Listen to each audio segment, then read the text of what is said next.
राधापति नंदलाल भज मन कृष्ण हरे गोपाल। जय मनमोहन जय मुरलीधर राधापति नंदलाल भज मन कृष्ण हरे गोपाल।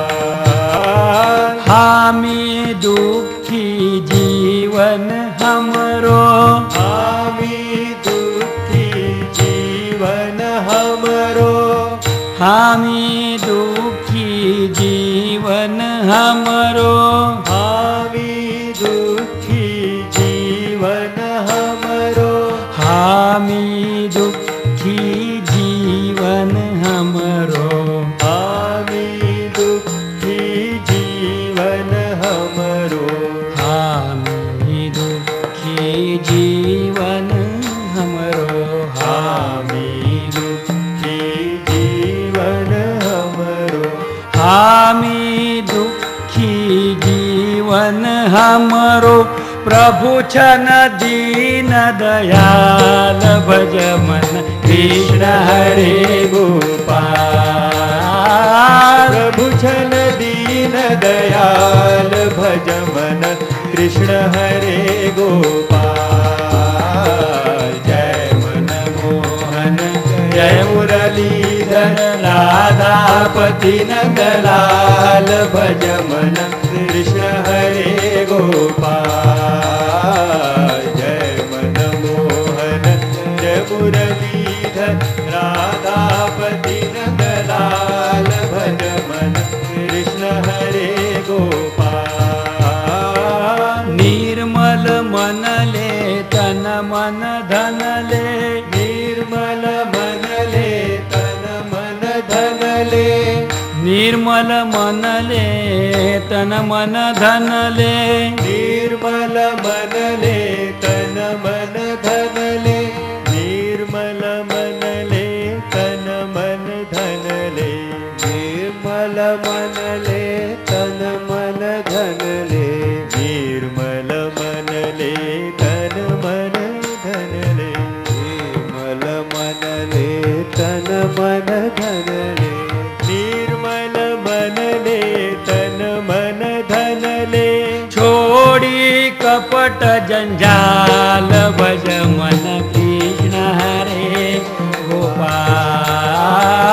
छोड़ी कपट जंजाल भज मन कृष्ण हरे गोपाल। जय मनमोहन जय मुरलीधर राधापति नंदलाल भज मन कृष्ण हरे गोपाल।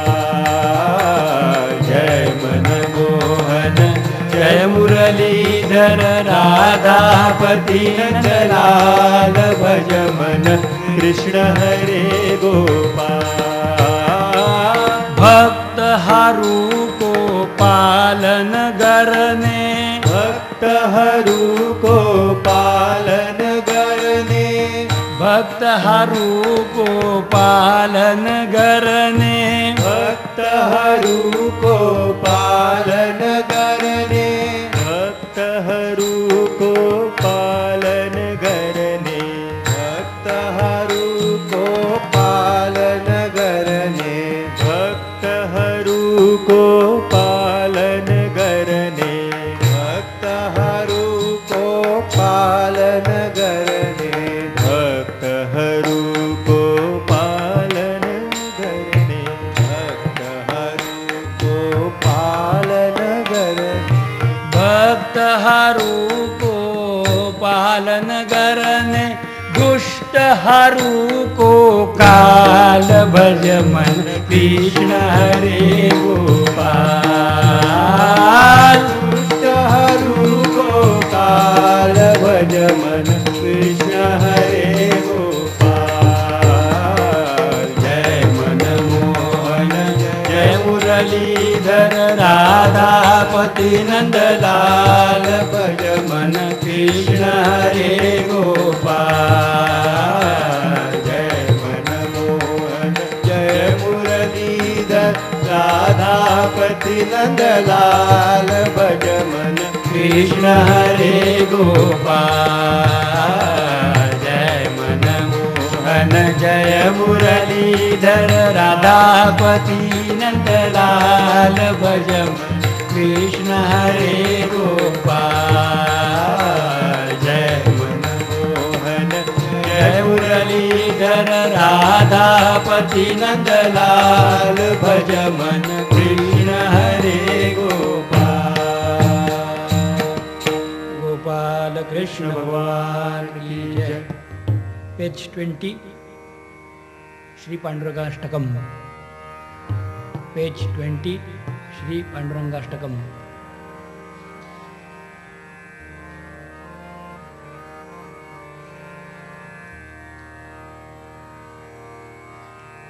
महायोगपीठे तटे भीमरथ्यां वरं पुण्डरीकाय दातुं मुनीन्द्रैः समागत्य तिष्ठन्त मानन्दकन्दं परब्रह्मलिङ्गं भजे पाण्डुरङ्गम्। महायोगपीठे तटे भीमरथ्या वरं पुण्डरीकाय दातुं मुनीन्द्रैः समागत्य तिष्ठन्तमानन्दकन्दं परब्रह्मलिङ्गं भजे पाण्डुरङ्गम्। तडिद्वाससं नीलमेघावभासं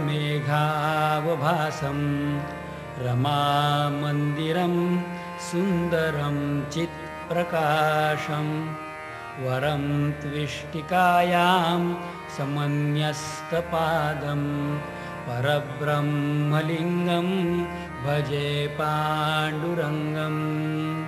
तडिद्वाससं नीलमेघावभासं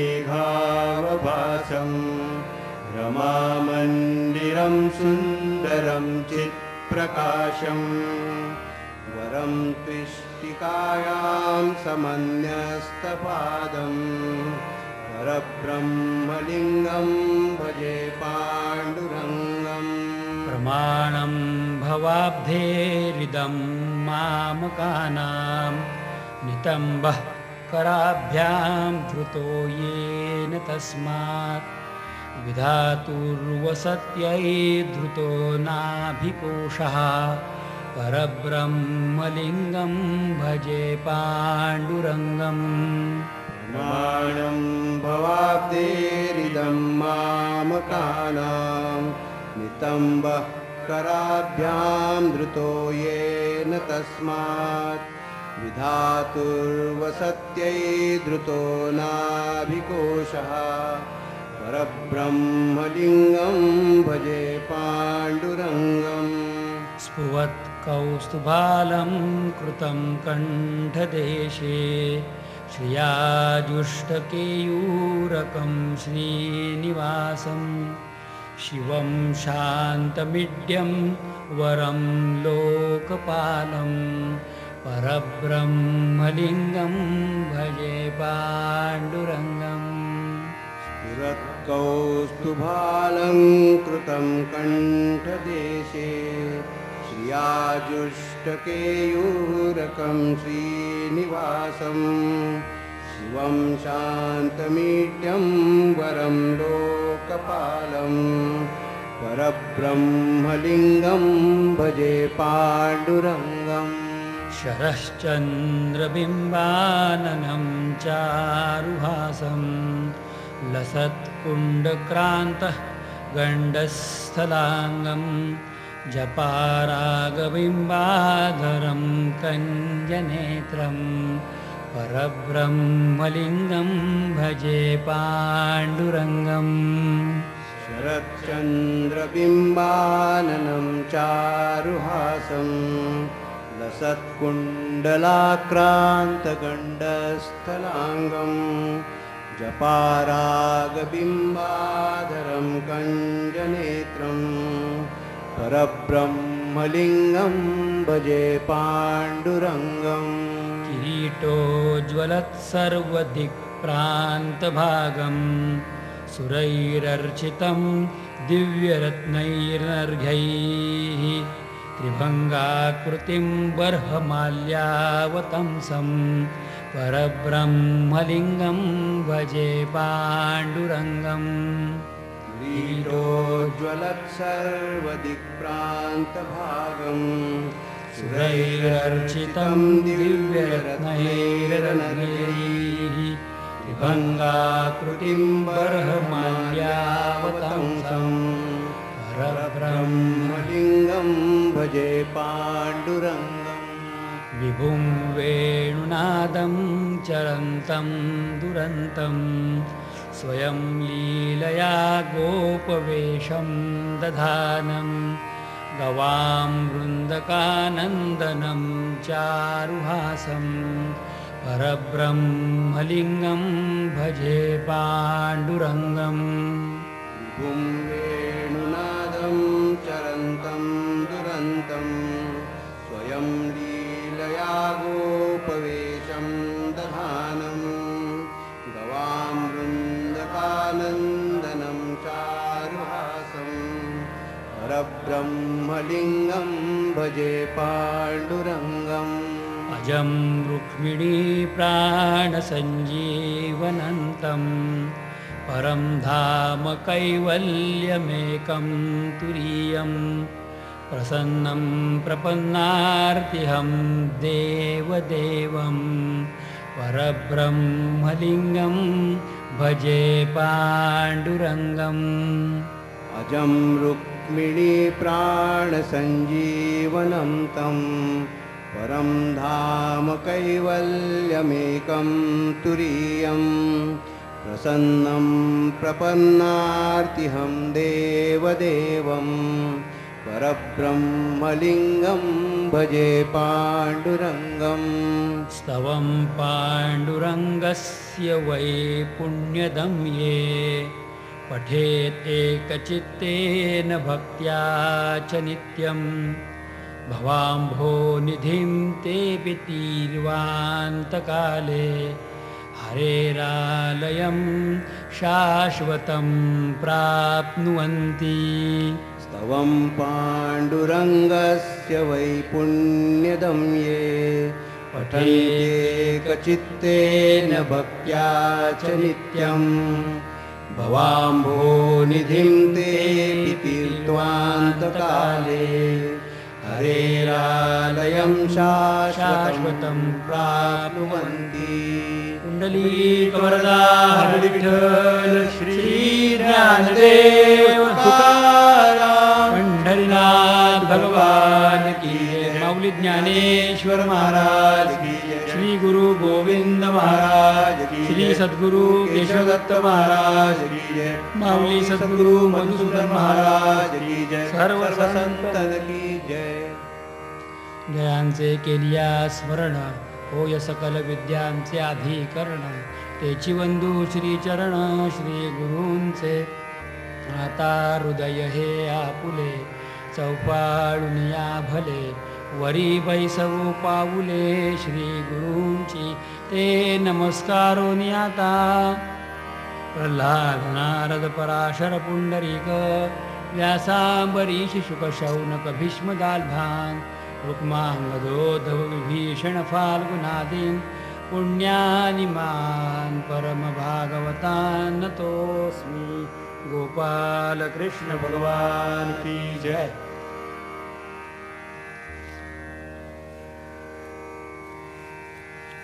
सच्चिदानंद स्वरूप भगवान श्री हरि के श्री चरणों में साष्टांग प्रणिपात हो।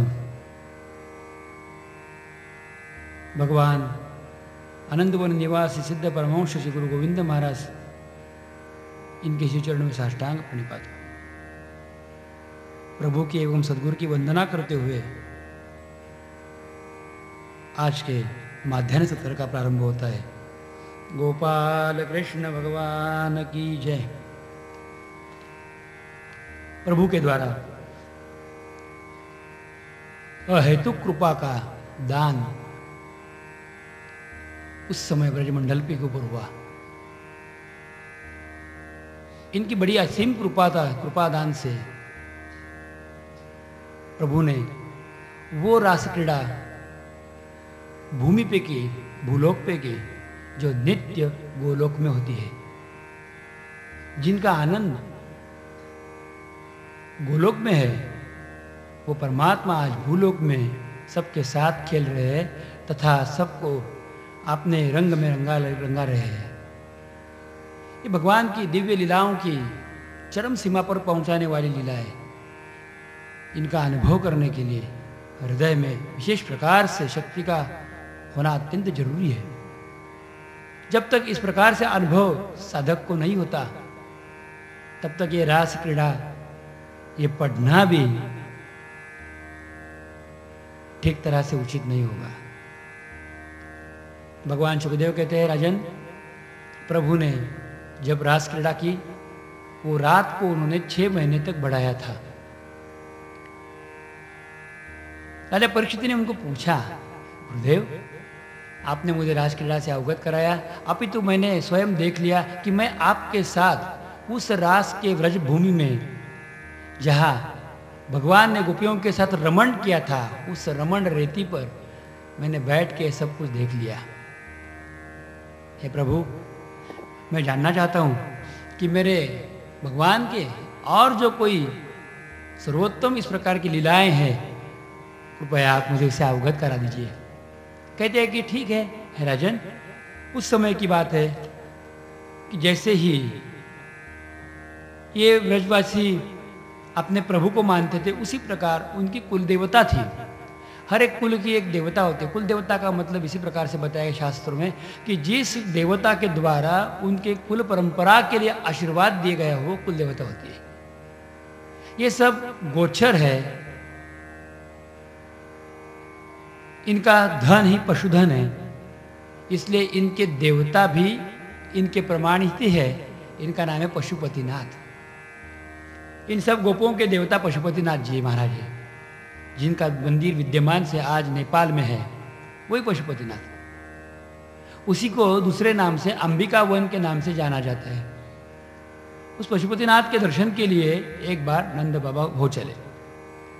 प्रभु की उत्तम प्रकार से उन्होंने पूजा की, शंकर भगवान की पूजा की, और अपने गोधन के लिए, अपने परिवार के लिए, अपने से हितैषी लोगों के लिए बड़ी करुणा से उन्होंने याचना भी की भगवान से। अद्भुत आनंद आया, और उस समय वो अंबिका वन में रात में वहीं रुक गए। रात में सोए हुए थे मंदिर के प्रांगण में ही। उसी समय एक बड़ा सा अजगर कहीं से तो आ गया, और उन्होंने पैर की तरफ से नंद बाबा को निगलना शुरू कर दिया। शुरू में तो नंद बाबा की समझ में नहीं आया कि क्या हो रहा है, रात के अंधेरा था। उनको लगा कि अपने पैर कोई दबा दे रहा है, कोई पकड़ रहा है, पता नहीं चला क्या हो रहा है। लेकिन जब वो कमर तक पकड़ गए, तब उनको पता चला कि कुछ गलत हो रहा है, ये कुछ गलत है, ये कुछ गलत है। उसी क्षण उन्होंने अपने आप को अपाहिज के रूप में पाया, प्रभु को याद किया कि हे कृष्ण, हे कृष्ण, हे कृष्ण। भगवान अपनी माता के साथ व्रज में सोए हुए थे। उन्होंने अपने पिता की आवाज सुनी, दर्द भरी आवाज सुनी, उनको रहा नहीं गया। उसी क्षण प्रभु जो माता के गोद में थे, वो पिता के सामने सन्मुख खड़े हो गए। उन्होंने देख लिया कि कोई एक अजगर ने अपने पिता को अब तो बहुत ही निगल चुके हैं। उस समय भगवान ने अपने पैर से उस अजगर का स्पर्श किया। उसी समय वो अजगर मुक्त हो गए। वो विद्याधरा अर्चित नाम के गंधर्व थे, उनको श्राप मिला था अंगिरा ऋषि के द्वारा, इसलिए वो वहाँ पड़े हुए थे। उनको बताया गया था कि जब भगवान कृष्ण के पैर का अंगूठा आपको लगेगा, तब आप मुक्त हो जाओगे। ये तो मुक्त हो गए। अंबिका वन में महाराज नंद बाबा को एक सर्प ने पकड़ लिया। इस प्रकार की बात भागवत में बताई गई। अब धीरे धीरे भगवान बड़े ही होते जा रहे हैं। अब 12 साल के हो गए, और उस समय कंस ने उनको अनेक प्रकार से सताना तो आरंभ किया ही था। उनके मन में उनके प्रति, भगवान के प्रति बड़ा ही गुस्सा है कि यही बालक हो सकता है। लेकिन वसुदेव ने किस प्रकार से बालक वहां पहुंचाया, ये उनकी बात समझ में नहीं आ रही थी। उनके एक मित्र थे, इनका नाम शंखचूड़ था। उस शंखचूड़ अपने मित्र को उन्होंने बताया कि रे मित्र, अब तो मेरी बारी है, जा, और जाते हुए तुम कृष्ण को समाप्त कर दे। ये शंखचूड़ राक्षस वैसे तो कुबेर का सेवक था, और उसने सोच लिया कि भगवान का मर्म स्थान कौन सा है। भगवान को अगर किस प्रकार से वश करे, तो मर्म स्थान कौन सा है, तो भगवान का मर्म गोपियां थी। वो शंखचूड़ आ गया और उन्होंने एक एक गोपी को पकड़ पकड़ के वो ले जाने लगा। गोपियां रोती थी, चिल्लाती थी, प्रभु के लिए पुकारती थी। उसी समय भगवान वहां पहुंचे और उन्होंने शंखचूड़ राक्षस को एक मुट्ठी में, एक मुक्से में उसे हरा दिया, उसको समाप्त कर दिया। उस समय उनका ही एक प्रेरित किया हुआ, कंस का प्रेरित किया हुआ अरिष्टासुर नामक एक आसुर बैल के रूप में वृंदावन पे आ गया, राजभूमि में आया। वो अपने चारों पैर से ब्रजभूमि को उखाड़ रहा था तथा बार बार पूंछ ऊपर करते हुए मलमूत्र का त्याग भी कर रहा था। बड़ी शीघ्रता से और बड़ी ही प्रचंड वेग से उसने गोकुल को तथा वृंदावन भूमि को नष्ट करना प्रारंभ किया। भगवान ने उसके सिंह को पकड़ते हुए उसको 18 कदम पीछे ले गए और वही उसको दबा के उन्होंने मार दिया। जब शंखचूड़ और अरिष्टासुर का नाश हुआ तो भगवान के अत्यंत क्रोध हुआ। अपने भक्तों को जो भी कभी सताता है भगवान सह नहीं पाते। अब की बार मेरे पास आने वाले दैत्य अब मेरे भक्तों को तकलीफ देने लगे। उन्होंने जान लिया कि एक राक्षस आया जिसने गोकुल की गोपियों को तकलीफ दी, दूसरा राक्षस आया जो व्रजभूमि को ही तकलीफ दे रहा है। प्रभु को अत्यंत क्रोध आया। वो बोल रहे थे अपने मन में, हृदय में, कि मेरे से अगर कोई पंगा ले तो ठीक है, लेकिन मेरे भक्तों के साथ पंगा ले तो जीवित नहीं रह सकता। कंस के मृत्यु का कारण शंखचूड़ और अरिष्टासुर यही हो गए। जब तक प्रभु के लिए दुश्मनी थी, प्रभु ने बड़े सम्मान के साथ उन सबके साथ खेल खेला, लेकिन जब भक्त के साथ अरिष्ट होने लगा, नाम है उनका अरिष्टासुर, जब भक्तों के साथ अरिष्ट होने लगा तो वो सह नहीं पाए। उन्होंने मधुवन में बैठे बैठे याद किया नारद को। नारद, आकाश मार्ग से नारद आ गए, बोले प्रभु जाओ, अंगुली निर्देश करते जाओ, जैसी आपकी आज्ञा। कहते हुए नारद जी को बिना बताए, सिर्फ बताए नारद जाओ। नारद जो चले गए सीधे कंस के पास चले गए और कंस को बोलते हैं नारायण नारायण। ये तो बड़ी मजे की बात है, ये तो मूर्ख है। मैं आपको कोई समझदार आदमी समझता नहीं। बोले कैसे? अरे बेटा कंस, तू इतना छोटा कैसे रह गया? बोले मैं छोटा? हाँ नहीं तो क्या, तुम्हें कोई भी बच्चा फंसा सकता है, कोई भी आपको किसी तरह से भी तकलीफ दे सकता है। बोले मैंने समझा नहीं। अरे कंस तू मूर्ख है। हाँ वो तो है ही। बोलिए आप क्यों? तो कहने लगे अरे कंस याद कर, पूर्व जन्म में तू कालनेमी नामक असुर थे, याद आया? बोले हाँ ये याद तो आपने 12 साल के पहले मुझे दी थी, तो यही याद मैं तुम्हें दोहराने के लिए आया हूं। अरे तेरा शत्रु जो कोई है, जो ब्रह्मवाणी से बताया गया था कि तेरा शत्रु जो आकाश में चली गई थी, वो लड़की वो बोल रही थी तेरा पूर्व और अपूर्व शत्रु, तो तुम्हारा पूर्व शत्रु पूर्व जन्म का जो अपूर्व है वही शत्रु आज के रूप में वासुदेव एवं कृष्ण के रूप में ब्रजभूमि में निवास कर रहा है। हाँ मेरी आशंका बराबर निकले। आशंका से क्या लाभ? तूने क्या प्रयास किया उसको मारने के लिए? नारद जी महाराज क्या बताऊं, मैंने बहुत प्रयास किए, जितने भेजे उतने ऊपर गए। कंस इससे काम नहीं होगा। देख उसके गले में जाने के बाद वो शेर बन जाएगा। उसको तुम्हारे यहां लाने के लिए तुमने कोई प्रयास किया? तो बोले नहीं। क्यों? डर लगता है? अरे यहां तो तुम्हारे कितने साथी लोग हैं, एक साथ सब हल्ला बोल दे, उसको समाप्त कर दे। कहूं सुन ले मेरी बात, तुम्हारे आजू बाजू में जितने भी तुम्हारे सेवक के रूप में है ना, ये सब के सब देवता है।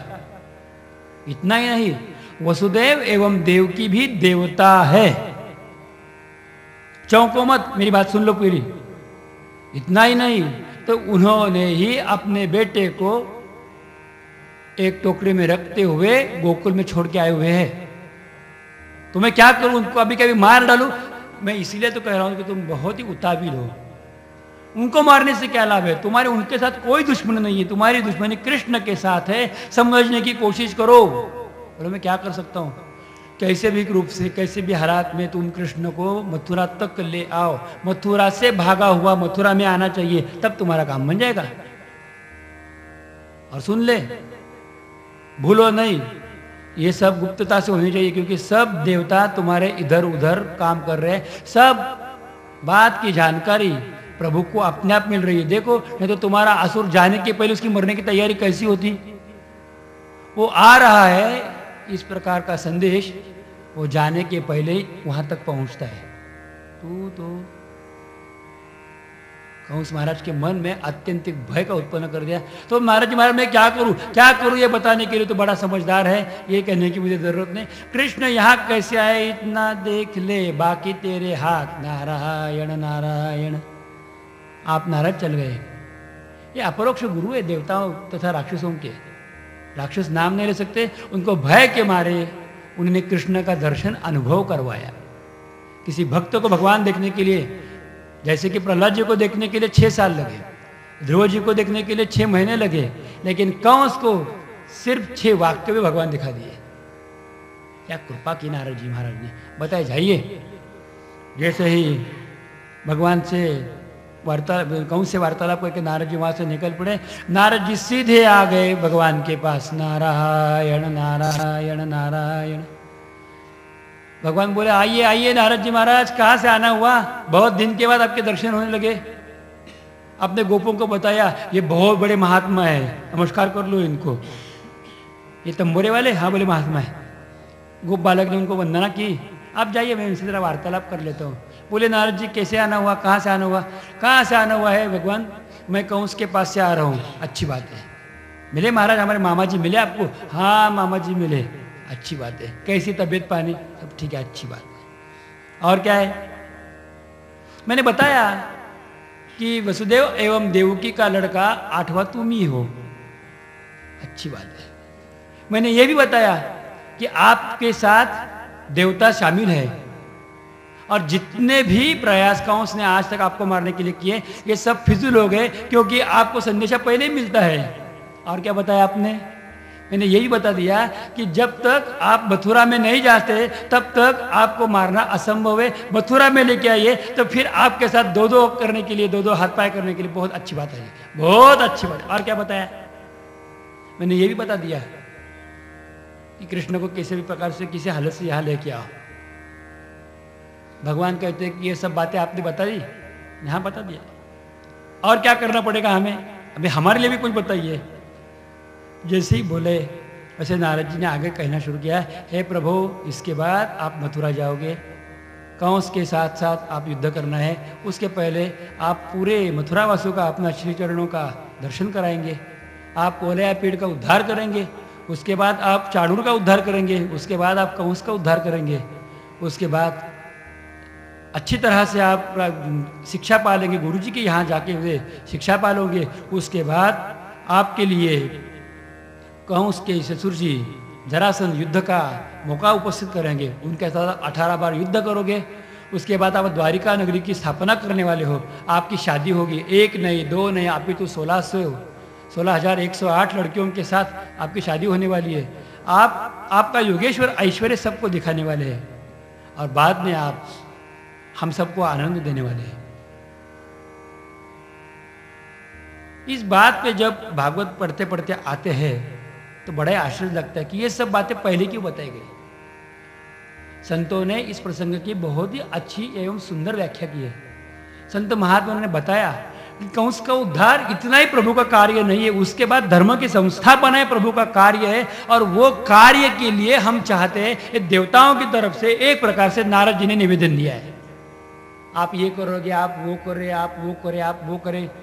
ये भगवान के लिए कोई आदेश भी नहीं था या आगे होने वाला संदेश देने की बात नहीं। ये सबसे बड़ी बात यह है कि प्रभु के कार्य में, प्रभु अपना कार्य समापन हो चुका है ऐसे समझ के न जाए, और उनकी आवश्यकता हमारे लिए बहुत है, ये बताने की भक्तों की ओर से संतों की रीति होती है। ये संतों की रीतें कहने की, आप ऐसे करोगे, आप ऐसे करोगे, आप ऐसे हो जाओगे, ये संतों का कहना है, ये कोई भविष्य कथन नहीं है।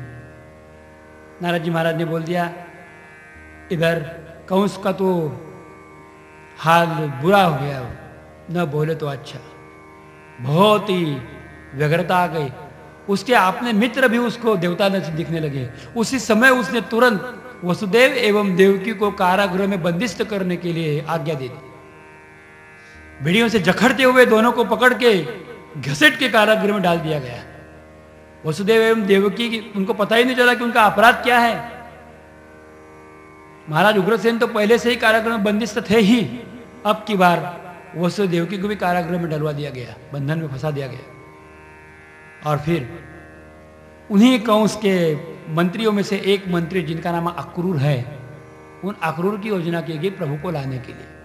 अक्रूर को बताया गया कि आप हमारा रथ लेके जाइए और कृष्ण को समझा बुझा कि किसी भी हालत से गोकुल में से वृंदावन से यहाँ तक ले आइए, यह आपकी जिम्मेदारी।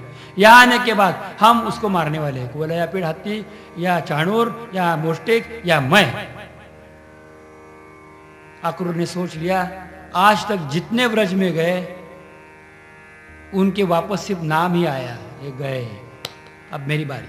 लेकिन अक्रूर सोच रहे हैं कि इसके हाथ से मरूं, इससे अच्छा है कि मैं भगवान के दर्शन करते हुए अपने आप को छोड़ूं, मैं प्रभु को मिलने के लिए जाऊंगा। ब्राह्मणों को बुलाया और उनसे धनुर्विद्या के लिए, धनुर्यज्ञ का सुंदर यज्ञ करने के लिए उनसे परामर्श किया गया और एक तिथि सुनिश्चित कर दी गई कि किसी एक तिथि में ये होने वाला है, धनुर्यज्ञ होने वाला है। प्रभु के लिए जब बुलाने के लिए अक्रूर जी महाराज आ गए, सोने के रथ पर सवार होते हुए आए, जैसे उन्हें व्रज भूमि में कदम रखा तो उन्होंने क्या देखा, तो उन्होंने देखे भगवान श्री कृष्ण के, भगवान के प्रभु के पद चिन्ह, उनका दर्शन उसने किया। उनको इतना आनंद हुआ अंदर से, उन्होंने रथ को छोड़ दिया और हर एक पद चिन्ह के ऊपर अपने मस्तक झुकाते, सिर झुकाते हुए प्रणाम करते लगे। अक्रूर जी को वंदना भक्ति के आचार्य माने जाते हैं। जितने पद भगवान के मिले उन सब पदों की वंदना अक्रूर ने की। नमस्कार करते करते अक्रूर अपने मन को बोलते हैं, रे मन, रे अंतःकरण सुन ले, ये कृष्ण जो है वो एक तरफा देखा जाए तो तेरा भतीजा है, तो तेरा चाचा है। अब मिलने के बाद वो क्या बोलेगा सोचते रहो। आगे जाके बोले, हे कृष्ण, मैं आपसे मिलने के लिए आ रहा हूं, मैं आपसे कोई छुपाऊंगा नहीं। कंस महाराज जी का जो प्रयोजन है मैं आपको एकांत में जरूर बताऊंगा। इसलिए नहीं कि मैं आपको डर रहा हूं या मेरी मृत्यु की मेरी भीति है, इसलिए भी मैं बताऊंगा कि आपसे कोई बात छुपी जाती नहीं। हे प्रभु, आप मुझे दर्शन दो, आप कैसे मिलोगे, मैं आपको पहली बार देख रहा हूं। हे गोविंद, किस तरह से आपके दर्शन करके महान महान योगी अपने आप को संतुष्टता पाते हैं, उस प्रकार से मैं सिर्फ आपको देखकर अपने आप को स्थिर करना चाहता हूं। हे मधुसूदन, आपकी कीर्ति एवं आपका सामर्थ्य आगाध है। आप हर एक के अंतःकरण की भाषा को अच्छे से जान लेते हो। क्या शब्द के माध्यम से आपसे बोला जाता है, ये तो हमें जचता ही नहीं। हे आघासुर नाशक, हे प्रभु, हर एक के पाप का नष्ट करने वाले, आप मेरे भी अंतःकरण के मल को धो डालिए। हे प्रभु, जैसे कि आपने युग युग में जन्म लिया है और युग युग में अनेकों राक्षसों का उद्धार किया है, हे मधुकैटभारी, अभी आप हमारे लिए ही इसी प्रकार से सामने आने वाले हो कि जिस प्रकार से हम भक्त आपकी वांछा करते हैं। अभी आप कंस के साथ युद्ध करने वाले हो और आप कंस का भी उद्धार करने वाले हो।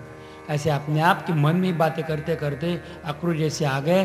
सामने से उन्होंने पाया कि धूल उड़ रही है, गोरज उड़ रहा है और उसमें अनेक गौवें अपने पूंछ ऊंची करते करते और दौड़ते दौड़ती, बड़ी चिल्लाती, शोर करते हुए सब आ रहे। उनके साथ साथ अपने आभर पे मुरली रखते हुए भगवान बाल कृष्ण चंद्र भी आ रहे हैं। 12 साल का शरीर है, दिव्य एवं सौष्ठवपूर्ण उनकी प्रकृति है। लगते हैं, दिखते हैं 12 साल के, लेकिन लगते हैं जैसे कि 40 साल के। शक्ति संपन्न दिख रहे हैं। उनके बाहु तथा उनके भुजदंड शत्रुओं को डराने के लिए काफी मजबूत है, काफी अच्छे है। उनके वक्षस्थल पर श्री वंशलांचन चिन्ह शोभा दे रहा है, मानो मैं भक्त वत्सल ये भगवान बता रहे हैं। उनके घुंघराले बाल भक्तों के अनेक प्रकार के संकट एवं दुखों को दूर करने के लिए सामर्थ्यशाली है, तथा उनकी मुस्कान ही भक्तों के लिए आनंद का अनुभव है। जिनकी आंखों में अपार करुणा है कि जो करुणा दृष्टि से देखते हुए भक्तों का ही नहीं अपितु राक्षसों का भी उद्धार करते हैं। जिनके चरण चिन्ह भूमि के स्पर्श करते हुए इन भूमि को तथा सब लोगों को बता रहे कि यही चरण स्पर्श के लिए, यही चरण दर्शन के लिए ऋषि कोट्याशय रूप से तपस्या करते रहते हैं, अनेक जन्म पा लेते हैं। ऐसे भगवान जिनका नाम श्री हरि है तथा वासुदेव नाम से जो विद्यमान है, उनको हम प्रणाम करते हैं। जैसे ही प्रभु को उन्होंने देख लिया, भाव विभोर से हो गए। माता यशोदा नंदरानी देख रही थी कि ठाकुर जी आ रहे सामने से, उनके चित्त में, इनके हृदय में बड़ी प्रेम की वेदना हो रही थी। बड़े प्यार के साथ वो प्रभु के लिए अपने दोनों हाथ फैला रही थी, हे कृष्ण और मुझे मेरे गले लग जाओ। ठाकुर जी देख रहे कितना अद्भुत प्यार, माँ की ममता, कितना अद्भुत प्यार इस सृष्टि के लिए। और प्रभु भी पूर्णता से सबकी तरफ दयालु नजर से देख रहे थे। जैसे ही आगे पहुंचे अक्रूर जी महाराज, उन्होंने भगवान के कृष्ण के प्रभु के चरण देख लिए, उन्हें वंदना की और अपने आप को धन्य धन्य पाया। उसी समय कृष्ण भगवान दौड़ते दौड़ते आए, बलराम दादा दौड़ते दौड़ते आए और दोनों ने मिलकर अक्रूर चाचा को उठाया, गले लगाया और बोलते, चाचा जी ये क्या कर रहे हैं? हम आपके भतीजे हैं, हम आपसे बहुत छोटे हैं। अक्रूर के मन में भगवान के प्रति जो भावना थी, यो यो याम याम तनु भक्त्या, वो भावना से भगवान उनको मिले। भाई आप मुझे अपने आप को चाचा कहते हो ना मेरे, तो आप मेरे चाचा हो गए, मैं आपका भतीजा हो गया। इस तरह से प्रभु उनकी वंदना करते। माता जी ने भगवान को अच्छी तरह से नहलाया, नूतन वस्त्र प्रदान करने के लिए दिए, उनका अंगराग करवाया, उनको फूलों से सजाया, उनको पीने के लिए गोरस दिया और बाद में शाम के समय माता जी ने उनकी अच्छी तरह से बहुत अनेक प्रकार के व्यंजन बनाते हुए उनको खाने के लिए दिया सबको। अक्रूर जी को देखने के बाद नंद बाबा को बड़ा आनंद हुआ था। उनके वो चचेरे भाई ही जो थे, एक दूसरे के साथ बहुत से वार्तालाप हो गए।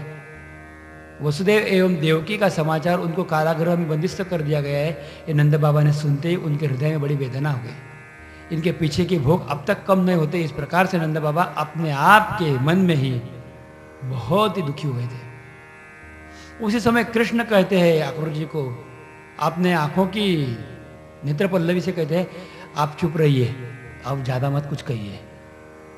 तो फिर पूछा आना कैसे हुआ? अक्रूर जी कहते हैं कि कंस ने एक बड़ा यज्ञ का आयोजन किया है जिसका नाम धनुर्यज्ञ है, और आप कंस महाराज जी के राज के एक अच्छे राजा हो, इसलिए आपको भी बुलाया गया है।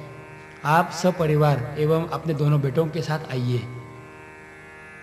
मैं कृष्ण से वार्तालाप करना चाहता हूँ। कृष्ण कहने लग गए कि चाचा जी मुझे बहुत नींद आ रही है, मैं तो चला, बाकी शेष बातें कल बात करते हैं। अरे कृष्ण तुम्हारे से बात, मुझे नींद आ रही है चाचा जी। भगवान अंदर चले गए, उनके पीछे पीछे अक्रूर गए। अब अक्रूर और कृष्ण एकांत में आ गए, पूछते बोलो क्या है? अक्रूर जी कहते हैं कि कृष्ण सच बात तो यह है कि तुम्हें मारने का, फंसाने का ये सब प्रकार से बंदोबस्त कर चुके हैं। तुम्हें आना न आना अब तुम सोचो, मैं तुम्हारे से कोई छुपा नहीं रहा। उनका सच्चा हृदय देखते हुए भगवान को भी बड़ा आनंद हुआ। उनकी सराहना की भगवान ने, ठीक है, लेकिन ये बात से किसी को भी अवगत मत करा दो। तब तक ये समाचार पूरे ब्रज में फैला था कि कृष्ण को और बलराम जी को लेने के लिए कंस महाराज ने रथ भेजा है। उसी दिन उसी क्षण सब के सब गोपियां एवं सब अपने आप में दुख में बहुत ही दुखी हो गए, रोने लगे, मन ही मन टूट गए कि अब क्या होगा? ये प्रभु अगर यहाँ से निकल जाए तो हमारे लिए कौन रहेगा? हम कहाँ से कहाँ जाएंगे? हम कहाँ रहेंगे? ये क्या हो रहा है? किस प्रकार से इस बात को टाला जा सकता है? अपने आप में बड़ा ही कष्ट ये लोग पा रहे थे, अपने आप में अत्यंत वेदना ये सब पा रहे थे। बड़ा ही उनको अपने मन में, हृदय में वेदनाएं हो रही थी गोपियों को। उस रात गोपियों को किसी को नींद नहीं लगी। गोपियां कहने लगी, रे विधाता तू भी कितना पागल है। अरे तू किसी के साथ मिला देता है उसके वियोग के लिए, और किसको हमारी तरफ भेजा? ये अक्रूर को। अरे नाम तो उनका अक्रूर है, लेकिन वो अत्यंत क्रूर है। वो हमारे से हमारा प्राण छीन के ले जा रहे, ये हमारे प्राणों को छीनने वाला ये दुष्ट बुद्धि जीव को आपने भेजा ही क्यों? वो रोने लगी और गाने लगी, एवं ब्रुवाणा विरहातुराभृशम् व्रजस्त्रियः कृष्ण विषक्तमानसः विसृज्य लज्जा रुदस्व सुस्वरम् गोविंद दामोदर माधवेदी।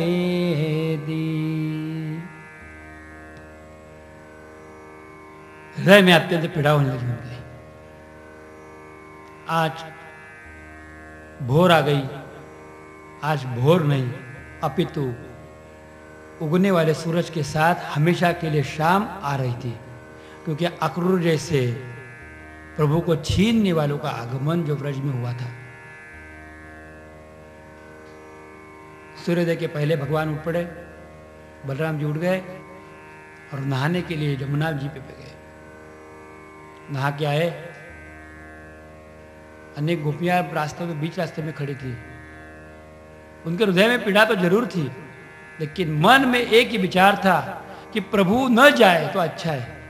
लेकिन रास के समय उन्होंने अपने आप को बताया था कि कृष्ण के लीला में विक्षेप करे ऐसे कोई हमसे नहीं होगा। हृदय से ना कह रही थी, मन से ना बोल रही थी, लेकिन तन से या मुख से कुछ भी नहीं बोल रही थी। मुख रुदन कर रहे थे, कृष्ण की तरफ देख रहे थे। उनके हृदय में बड़ी ही पीड़ा हो रही थी। अक्रूर जी महाराज जाके नहा के आ गए, माता यशोदा का चरण स्पर्श किया, पिता का चरण स्पर्श किया। नंद बाबा ने अनेक गाड़ियां सजाई, जिनके ऊपर भरा पूरा माल ले लिया साथ साथ में। यज्ञ के लिए जा रहे हैं तो कुछ अर्पण करे, प्रचुर धन एवं गोपाल गोपों को साथ लेते हुए सब लोग निकलने के लिए आ पड़े। उस समय माता यशोदा को बड़ी पीड़ा हो रही थी, बहुत रो रही थी, आंखों की रोशनी जैसी चली जा रही है। प्रभु ने जाते जाते अपने माता की वंदना की, बोले माँ क्यों रो रही हो? 2 दिन की तो बात है, मैं यूं गया और 4 दिन में यज्ञ का समापन करते हुए वापस आ जाऊंगा। माँ बोलती है बेटा, यूं गया और यूं वापस आया, ये कहने के लिए और सुनने के लिए बहुत अच्छा लगता है, लेकिन मैं हकीकत जानती हूँ। अरे कृष्ण, तेरा स्वभाव मैं अच्छी तरह से जानती हूँ। तू रुठ के जा रहा है ना? मैया ऐसे कैसे बोल सकती है आप? हाँ बेटा, तू मुझसे रुठाई है तो है। तू जब छोटा था तब मुझे डांटती थी, तू माखन चुराता है, ऐसे तुम्हारे ऊपर मैंने लांछन लगाए थे, तुम्हें मैंने मक्खन भी नहीं खाने दिया ना। ये माँ, ये क्या बोल रही है आज? ये क्या हो रहा है आपके मन में? कौन से विचार है? प्रभु उनको समझा रहे, लेकिन माँ कहती कि नहीं बेटा, ये तो सच है, मेरे से रूठ के तू जा रहा है। मुझे पता है कि आज तू जाएगा तो फिर वापस न आने के लिए ही जाएगा, मुझे बिल्कुल पता है। हे पुत्र, आज तक तूने मुझे बहुत आनंद दिया, इसके बाद मेरे लिए जीने का सहारा एकमात्र तेरा चरित्र तो बच चुका है, दूसरा कुछ है क्या? मुझे मालूम है कि मुझसे रूठ कर तू जा रहे हो, क्योंकि एक बार मैंने तुझे उखली के साथ बंधन कर दिया था, तुझे मैंने बांध दिया था।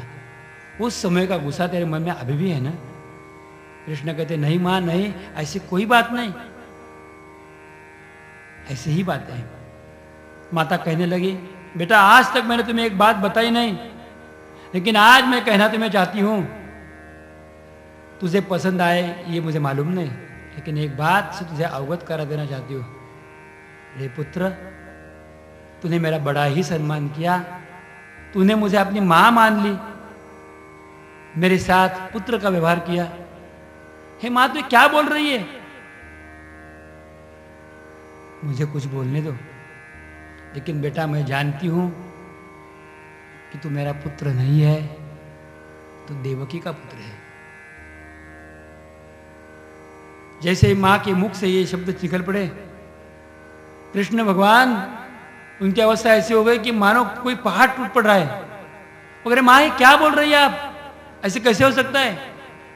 दुनिया चाहे मेरे लिए कुछ भी क्यों न सोचे, लेकिन मैं नंद नंदन एवं यशोदा नंदन के नाम से ही इसके आगे भी जानता जाऊंगा। बेटा तू यशोदा नंदन तो है ही, ये दुनिया में ऐसे कोई भी नहीं होगा कि जो आपको यशोदा नंदन नहीं इस तरह से कह सकता है, लेकिन तू देवकी नंदन है, तू देवकी नंदन है। बार बार माता जब बोलने लगी, प्रभु की आंखों में आंसू आने लगे। माता कहती है बेटा लोग तो यही कहेंगे, गोपाला गोपाला गोपाला देवकी नंदन गोपाला, गोपाला गोपाला देवकी नंदन गोपाला, गोपाला गोपाला देवकी नंदन गोपाला, गोपाला गोपाला वसुदेव नंदन गोपाला, गोपाला गोपाला वसुदेव नंदन गोपाला, गोपाला गोपाला देवकी नंदन गोपाला, गोपाला गोपाला देवकी नंदन गोपाला, गोपाला गोपाला वसुदेव नंदन गोपाला, गोपाला गोपाला वसुदेव नंदन गोपाला, गोपाला गोपाला देवकी नंदन गोपाला, गोपाला गोपाला देवकी नंदन गोपाला, गोपाला गोपाला। अब कहना कह रहे हैं, गोपाला गोपाला यशोदा नंदन गोपाला, गोपाला गोपाला यशोदा नंदन गोपाला, गोपाला गोपाला नंद नंदन गोपाला, गोपाला गोपाला नंद नंदन गोपाला, गोपाला गोपाला यशोदा नंदन गोपाला, गोपाला गोपाला यशोदनंदन गोपाला, गोपाला गोपाला नंद नंदन गोपाला, गोपाला नंदनंदन गोपाला, गोपाला गोपाला देवकी नंदन गोपाला, गोपाला गोपाला देवकी नंदन गोपाला, गोपाला गोपाला देवकी नंदन गोपाला, गोपाला गोपाला देवकी नंदन गोपाला, गोपाला गोपाला यशोदा नंदन गोपाला, गोपाला गोपाला यशोदनंदन गोपाला, गोपाला गोपाला देवकी नंदन गोपाला, गोपाला गोपाला नंदनंदन गोपाला, गोपाला गोपाला यशोदा नंदन गोपाला, गोपाला गोपाला यशोदानंदन गोपाला, गोपाला गोपाला नंद नंदन गोपाला, गोपाला नंद नंदन गोपाला, गोपाला गोपाला देवकी नंदन गोपाला, गोपाला गोपाला देवकी नंदन गोपाला, गोपाला गोपाला देवकी नंदन गोपाला, गोपाला गोपाला देवकी नंदन गोपाला, गोपाला गोपाला यशोदानंदन गोपाला, गोपाला गोपाला यशोदानंदन गोपाला, गोपाला गोपाला व्रजनंदन गोपाला, गोपाला गोपाला नंदनंदन गोपाला, व्रजनंदन गोपाला, गोपाला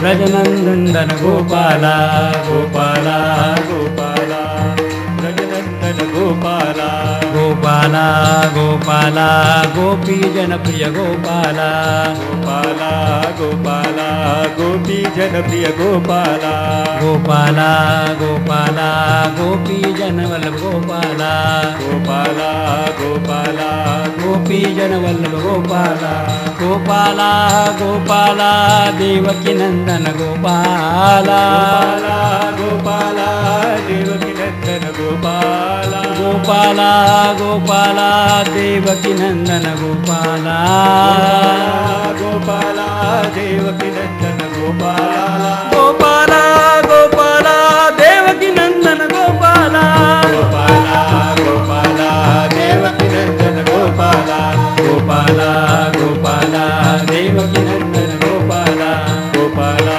गोपाला देवकी नंदन गोपाला। भगवान को आपके पुत्र के रूप में ही ये दुनिया मानती रहेगी, जानती रहेगी, पहचानेगी। हे माते, मैं आपको एक शब्द देता हूं। प्रभु कहते हैं, हे मां तेरी चरणों की सौगंध, मैं आपको एक शब्द देता हूं। श्रीमद् भागवत में लिखा गया है, प्रभु कहते हैं, वृंदावनम परित्यज्य पादमेकम न गच्छति। वृंदावन से एक पैर भी मैं कहीं नहीं जाऊंगा, मैं यही हूं। हकीकत तो यह है कि बाद में प्रभु वृंदावन आए हैं, ऐसे कहीं भी नहीं लिखा। संतों ने इसकी बहुत सरल व्याख्या की है। संत कहते, रे मन तू जान ले, एक बात पहचान ले, कृष्ण को पाना है तो अपने अपने मन को बताओ। वृंदावनम परित्यज्य पादमेकम न गच्छति। वृंदावन का परित्याग करते हुए हे मन, हे शरीर, हे तन, एक पैर भी कहीं इधर उधर मत जा, हमेशा वृंदावन में ही रहे। आप वृंदावन में रहो। जैसे कि बताया, भगवान निकल पड़े, गोपियां फूट फूट कर रोने लगी, प्रभु की तरफ देखती है और बड़ी ही व्यग्रता के साथ, हृदय में बड़ी पीड़ा होती है, उसके साथ प्रभु को देखती है। प्रभु सबकी सांत्वना करते, आप रोइए मत, मैं आपके लिए कहीं नहीं जा रहा हूं, मैं यही तो हूं। कुछ दिन की तो बात है, गोपियां कुछ नहीं बोल सकती, लेकिन गोपियां हृदय से रोती रोती प्रभु को इतना ही कहती है, एवं ब्रुवाणा विरहातुरा भृश व्रज स्त्रिय कृष्ण विसक्त मानसा विसृज्य लज्जा रुरुदस्म सुस्वरम गोविंद दामोदर माधवेदी। श्री कृष्ण गोविंद हरे मुरारे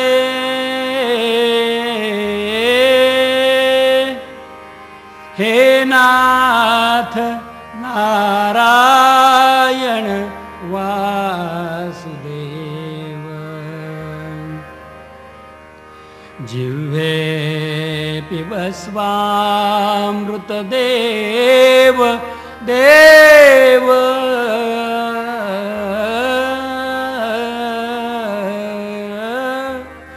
गोविंद दामोदर माधवेदी।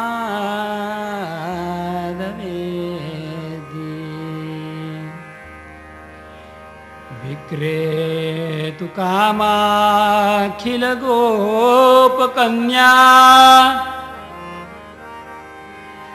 मुरारी पादार्पित चित्तवृत्ति दध्यादिकं मोहवशादिवोचत् गोविंद दामोदर माधवेदी।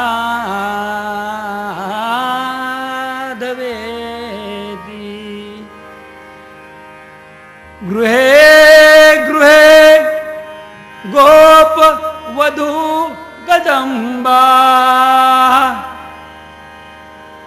सर्वे मिलित्वा समवाप्य योगम्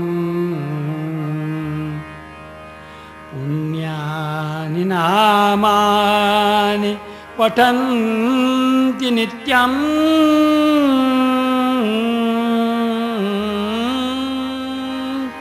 गोविन्द दामोदर माधवेति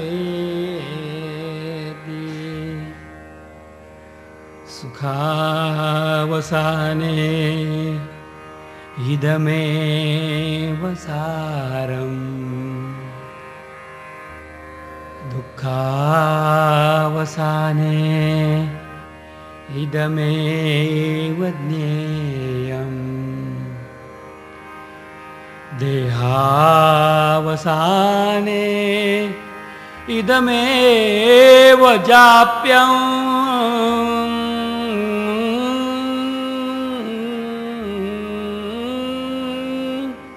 गोविन्द दामोदर माधवेति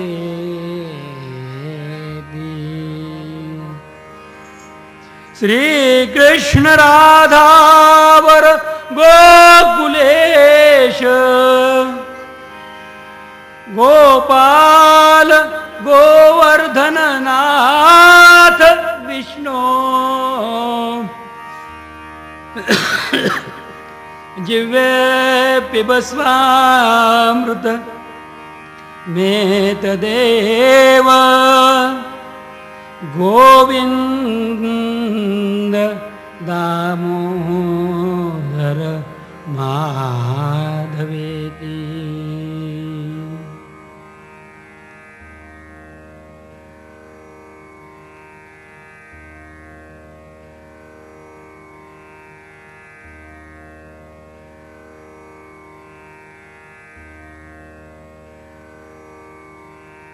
गोपियाँ अपने आप को रोक न सके। प्रभु के लिए उनका हृदय विदीर्ण होते जा रहा, आंखों में से आंसू की धारा बहने लगी। कृष्ण का वियोग नहीं तो कृष्ण के वियोग की सिर्फ कल्पना भी उनके मन में मानो सहस्रावधि सर्पों ने एक साथ डस लिया है या करोड़ों बिच्छू ने एक बार काट लिया है। इस प्रकार से अनुभव गोपियां कर रही थी। व्याकुलता भी जिनके नाम से रोएगी, इस तरह की अवस्था, इस तरह की पीड़ा, इस तरह का अनुभव गोपियां अपने आप के लिए कर रही थी। भगवान ने सबकी तरफ देखा और हृदय से मन ही मन उनकी सांत्वना की तथा किसी के साथ बात न करते भगवान तुरंत रथ पर बैठ गए। अक्रूर जी को कहते हैं, चलिए आप रथ निकालिए, नहीं तो मैं नहीं जा पाऊं। बलराम ताऊ भैया प्रभु के निकटतम बैठ गए। बस रथ में तीनों ही लोग, चलाने वाले अक्रूर जी और पीछे की स्वरूप दो ही हो गए। माता देवकी एवं गोपियां देखने लगी। पैर ऊंचा करते करते उन्होंने देखने शुरू किया। कुछ कुछ गोपियों ने अपने आप को रथ के मार्ग पर सुला दिया। हे अक्रूर, अगर तुम्हें कृष्ण को ले ही जाना है तो हमारे शरीर से रथ जाएगा, हम नहीं जा सकते, ले जा सकते। रथ का मार्ग बताने वाला तो हरि ही था। उन गोपियों को एक बाजू रखते हुए भगवान ने रथ निकालने के लिए कहा। श्री भगवान का वियोग ये व्रज के ऊपर सबसे बड़ा आघात था। रथ मार्गस्थ हो गए, रथ की धूली आकाश मंडल तक फैल गई। वो धूली में सब अनदेखा सा हो गया और आज व्रज के ऊपर वो धूली चढ़ गई कि जो धूली कभी भी बैठने वाली ही नहीं है। प्रभु का आगमन जितना आनंदमय था, प्रभु से वियोग उतना ही कठोर सा हो गया था। सब छोड़ते हुए भगवान प्रभु वहां से निकल पड़े।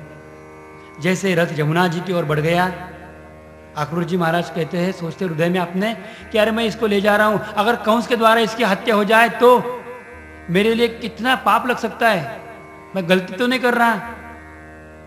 सोच रहा थी मन में कि क्या वापस ले जाऊं रथ को, मैं क्या करूं, लगे तो मैं महाराज कंस के हाथ से मर जाने के लिए तैयार हूं, लेकिन कृष्ण को मैं नहीं ले जा सकता। अरे कंस तो बड़ा विचित्र है, क्या कुछ कर सकता है। अक्रूर की मन की बात भगवान जान गए। चाचा जी कुछ हो रहा है आपको? नहीं तो ये यमुना जी देखने के बाद लगता है नहा लूं। आपने नहाया था ना? हाँ, और एक बार नहा लूं ऐसे लगता है।